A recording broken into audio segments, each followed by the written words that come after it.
It started like any ordinary day at the local shooting range. The air buzzed with the crack of rifles, the smell of gun oil and spent shells hanging in the air. A group of well-dressed, self-proclaimed elite shooters, mostly men in expensive gear, name-brand rifles slung over their shoulders, laughed and showed off their accuracy, boasting about military-style drills and private lessons. This wasn't just a hobby for them, it was their ego on full display. Then, the room fell into a low hush as the next person walked in. She didn't look like she belonged there. Small, hunched slightly, and maybe in her 70s, the old woman moved slowly but with purpose. She wore no tactical vest, no shooting gloves, no flashy range bag, just a long coat, a simple scarf, and weathered boots that had clearly seen more than this shiny facility. The staff glanced at each other, puzzled. The elitist group exchanged smirks. One of them chuckled under his breath, nudging his buddy. "Looks like Grandma's lost," he whispered. But the old woman wasn't lost. She knew exactly where she was. She walked quietly up to the registration counter and placed down a faded membership card. The staff member behind the desk blinked. He looked at the name, then back up at her. His smile vanished. He scanned it again, this time slower, like he wasn't sure if what he was seeing was real. Meanwhile, the shooters watched, amused. One of them, eager to show off, offered to help her set up, clearly not out of kindness but for the sake of entertainment. "You ever even held a rifle before?" he asked, his voice loud enough for the others to hear. The laughter that followed wasn't kind. Still, she said nothing. She walked over to her lane, unpacked a plain, old-looking rifle case, and laid it out with the careful hands of someone who had done this 1,000 times. No tremble. No hesitation. Just focus. One of the men raised an eyebrow. "Antique," he whispered. "This'll be fun." But what they didn't know, what no one there realized, was that the woman they were mocking wasn't just experienced. She was a legend. A former military sniper, long retired, whose record still hadn't been broken.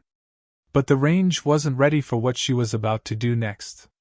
Because the moment she pulled that trigger, everything would change. The old woman adjusted the scope on her rifle with the kind of ease that didn't come from weekend practice. It came from years of precision, discipline, and survival. She didn't look up once. Didn't flinch at the snickers behind her. Her fingers moved slowly but confidently, locking in adjustments as if muscle memory was doing all the work. The men a few lanes down kept watching, waiting for her to fumble or ask for help. One even pulled out his phone, ready to film what he assumed would be a laughable attempt. But she didn't notice. Or maybe she just didn't care. Behind the scenes, the staff member who had scanned her card was still staring at the screen. He recognized the name, Helen Carver. A name passed around in whispers in military circles, often followed by stories too sharp to be fiction. They said she'd served overseas decades ago, back when few women were even allowed on the front lines, let alone operating alone as a sniper. According to archived records, she had over 40 confirmed targets. Unofficial numbers? Much higher. Her last mission was never made public. Classified, closed, sealed. After that, she disappeared into civilian life, leaving behind medals, mystery, and one of the most untouchable sniper records in history. But none of that mattered to the men nearby, who were too wrapped up in their own swagger to imagine that Grandma Helen could be anything more than a confused hobbyist. One of them leaned on the barrier between lanes and called out, "You sure you don't want us to spot for you? We got optics that cost more than that rifle of yours." The group laughed again, louder this time. Helen gently slid a single round into the chamber. There was no response from her. No glare, no comeback. Just a calm breath in and out. Then she took her stance, solid, quiet, still as stone. The same kind of stillness that only comes from years of training your body to move with your breath, not against it. Her cheek touched the stock. Her finger rested near the trigger. The men quieted a bit. The mood began to shift. They had seen plenty of shooters before, competitors, hunters, veterans, but something about this moment felt different. Not dramatic, not flashy. Just serious. Controlled. Like they were standing too close to a storm they didn't yet understand. And just as she squeezed the trigger, someone whispered, "Wait, is that who I think it is?" But it was already too late. The crack of Helen's rifle echoed through the range, clean and sharp. The room went still for a heartbeat. Then the target display lit up. Dead center. Not just close. Not just on the edge of the bullseye. It was a perfect shot. Flawless. The kind that even top shooters don't hit consistently, especially not on the first round. One of the men squinted at the screen. That had to be luck. He tried to laugh, but the sound came out forced. The others leaned forward, watching her reload without a word. No celebration. No reaction. She just chambered another round and adjusted her stance slightly. The second shot followed. Then the third. Each one rang out exactly the same, calm, steady, clean. And each time, the bullet landed exactly where it was supposed to. The smirks were gone now. One of the elitist shooters, Ryan, a former competitive marksman who prided himself on his gear more than his technique, stepped closer, arms crossed. "Okay, what's going on?" he muttered to the staff member. "Who is she?" The man behind the counter looked uneasy. "I can't really say. But if I were you, I'd stop talking and start watching closely." Helen continued, cycling through targets with different distances, long-range steel plates, moving targets, timed drills. She hit them all without hesitation. And as she worked, whispers grew behind her.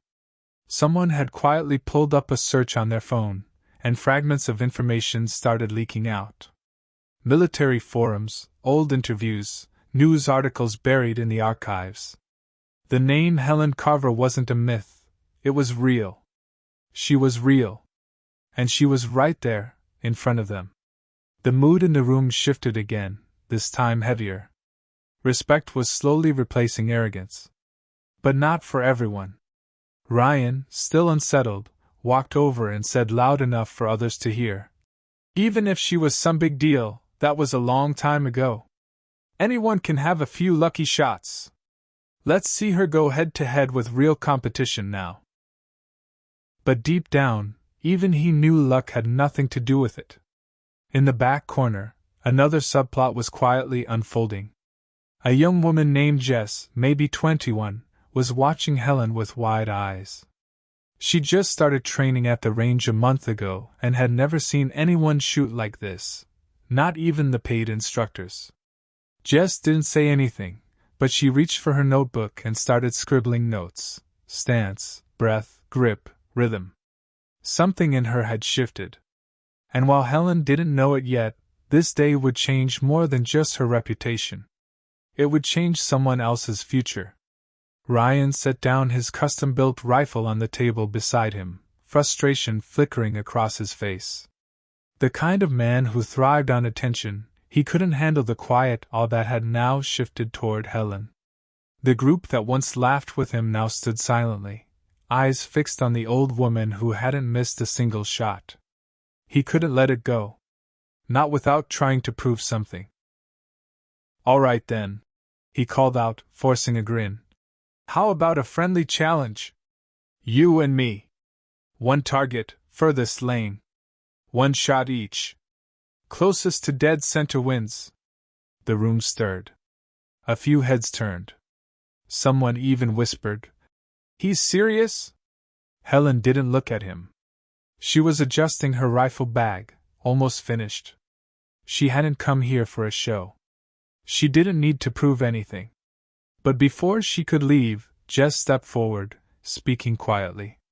"You don't have to do it, but I think a lot of people here could learn something if you did." Helen looked at her, really looked. The young woman's notebook was still in her hands, pages filled with sketches and scribbles. It reminded her of someone she used to be, curious, ignored, underestimated. She gave a slow nod. Ryan looked triumphant. He strutted over to the furthest lane, grabbing a fresh target and mounting it himself. "Clean slate," he said, slapping it into place. "Let's make it fair." But fair wasn't the issue. Ryan had no idea what kind of challenge he'd just stepped into. The staff stopped what they were doing. Even customers from the far ends of the range edged closer. A quiet tension stretched through the space. Helen stood calmly in her lane, checking wind with a small flick of her fingers. It was instinct, even indoors. Ryan, in contrast, cycled through his scope settings and tightened his gloves twice. Jess watched closely, eyes bouncing between them. She could feel the shift in the room. The same people who laughed were now whispering to each other, speculating if Ryan could actually hit better than Helen. Some even pulled out phones. This wasn't just a shooting match now. It was a moment. 2 shooters. 2 rifles. 1 target. Ryan loaded first. Took a long breath. Fired. A solid hit, just slightly off-center. A good shot, better than most could make. He stepped back, smug, and gestured toward Helen. She didn't speak. She simply raised the rifle, slowly exhaled, and squeezed the trigger. The shot rang out. Everyone leaned in. The target monitor blinked. But no one said a word, because what it showed next changed everything. The screen flashed. A perfect center hit, cleaner than Ryan's by a fraction so small it would take a professional to even see it. The kind of shot that doesn't happen by accident. The room stayed silent for several seconds, no one quite knowing how to react. Then a quiet whistle broke the silence from the far end of the range. Someone muttered, "That's not just good, that's surgical." Ryan's jaw tightened. He gave a tight smile, but it didn't reach his eyes. He nodded as if to show sportsmanship, but something in his posture had changed. He wasn't just embarrassed, he was unsettled. His pride had taken a hit, and in front of people he liked to impress. But before he could say anything else, the automatic door near the back of the facility opened. A man in a pressed polo shirt with the logo of the range stitched on the chest stepped in. Mr. Daly, the owner. He rarely showed up during regular hours. His presence was enough to make the staff straighten up. He walked over to Helen, holding a printed form in one hand. "I just got off the phone with someone from Defense Archives," he said in a lowered voice, but not low enough. "Didn't expect to ever see your name cross my desk." People leaned in. Whispers started again. Daly looked around and sighed. "For those of you who don't know," he said, raising his voice now, "this woman here isn't just another visitor. She's a decorated veteran. There's a building on a base in the Midwest named after her. She trained teams that still use her marksmanship methods. And according to records, she's the last person to ever hold a perfect long-distance score at the now-defunct Blackridge Sniper School. That hit harder than any shot fired." Even Jess's eyes went wide. She flipped back in her notebook to a page where she had written down notes from an old video she'd watched weeks ago, an old military training tape. At the time, the instructor's name wasn't listed, but the voice, she remembered it now. It was her. But just as the mood began to turn toward admiration, Ryan's friend stepped forward, phone in hand. "Guys," he said nervously, "look at this." On his screen was a video clip. Someone had been live streaming. Not just the challenge, but their laughter and commentary before the shots. It had gone viral. Thousands of views already. Comments pouring in. Except now it wasn't just about the shooting. It was about the humiliation. The world was watching now. And it wasn't just Ryan who had mocked her. It was all of them. And Helen hadn't said a single word about it yet. Helen looked at the phone screen silently, her expression unreadable. The comments were pouring in. Some defending her, others ridiculing the men, some in disbelief at what they had witnessed. Hashtags were already trending. Hashtag Grandma Sniper, hashtag One Shot Legend, hashtag Down to Judge by Age. It had become bigger than the shooting range. In less than an hour, she had gone from a target of mockery to an online sensation. And not because she chased it. Just because she showed up, quietly, and let her skills speak louder than words. Ryan's face flushed. His friend looked uneasy, trying to close the stream on his phone. But it was already out there. Public. Permanent. Helen stepped forward. This time, she spoke. I didn't come here to prove anything, she said, her voice calm but firm. I came to shoot. That's all. I've spent a lifetime doing it, quietly, seriously. Not for ego. Not for attention. And definitely not for applause. Everyone listened. No one interrupted now. But what happened here today, she continued, wasn't about aim. It was about assumptions. About how fast some of you were to laugh before you knew who I was. Or before you even cared to ask. She turned to Jess and gave her a small nod. She didn't laugh. She paid attention. She asked the right questions, even if only to herself. That's what makes a real shooter. Or a real leader. There was a pause. Then she pulled something from her coat pocket, a small pin, worn but still gleaming. It was her original sniper qualification badge. She handed it to Jess. Jess's eyes welled up. I can't take this. You're not taking it, Helen said gently. You're holding it.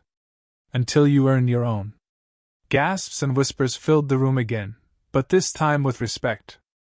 Ryan shifted uncomfortably, finally managing a weak apology. I didn't mean to. Helen cut him off with a raised hand. You meant exactly what you said. But maybe now you'll think before you speak next time. Then came the final twist. Daly cleared his throat and added, by the way, Helen just agreed to host a special training session here. Limited spots. She'll be mentoring a new group of advanced shooters, starting next month. The room erupted. Jess looked stunned. Even some of the staff clapped. And Ryan? He stayed quiet for once. Helen packed her rifle and walked toward the exit. No spotlight, no grand speech. Just quiet footsteps from someone who had once led with precision on the battlefield, and now led with humility in a room full of lessons. She left behind more than a perfect shot. She left behind a reminder: skill has no age, and respect has no uniform. As the range door shut behind Helen, the room remained still, as if the echo of her presence lingered in the air longer than her final shot. Conversations started again, but they were different now, quieter, more thoughtful. Gone were the smug tones and loud jokes. In their place were questions, reflection, and even a bit of shame. For the first time, many of them realized how fast they had dismissed someone because of how she looked, not who she was. Jess stood holding the badge, staring down at it like it was a medal of honor. She had come to the range hoping to just get better at shooting. Instead, she had found a mentor, even if only for a few words. That single exchange had given her more direction than weeks of training ever had. She made a promise to herself then, not just to learn how to shoot better, but to learn how to carry herself with the same calm strength Helen had shown. Ryan didn't say much after that. He packed up his gear slowly, choosing to leave without another word. Maybe he was embarrassed. Maybe he was thinking. Either way, for someone who usually filled the room with noise, his silence was louder than anything he'd said that day. The viral video kept spreading. But this time, it wasn't about mocking someone. It was about learning from her. Comments flooded in praising Helen's poise, her precision, and her patience. Veterans chimed in, confirming her history. Young women across social media shared how inspiring it was to see someone like her defy expectations so effortlessly. A few even said they planned to visit the range just to see where it all happened. Daly, the range owner, kept his word. He cleared a schedule for Helen's upcoming sessions and opened registrations that same night. Within 24 hours, every spot was taken. Not just by beginners, but by experienced shooters who knew they had something to learn about shooting, about respect, about presence. And Helen? She didn't return to the range the next day. She didn't have to. She had made her point, not through anger or revenge, but with quiet skill and humility. She reminded everyone that real greatness doesn't seek validation. It simply shows up, does what needs to be done, and leaves a legacy behind. In the end, Helen didn't just hit the target. She redefined it.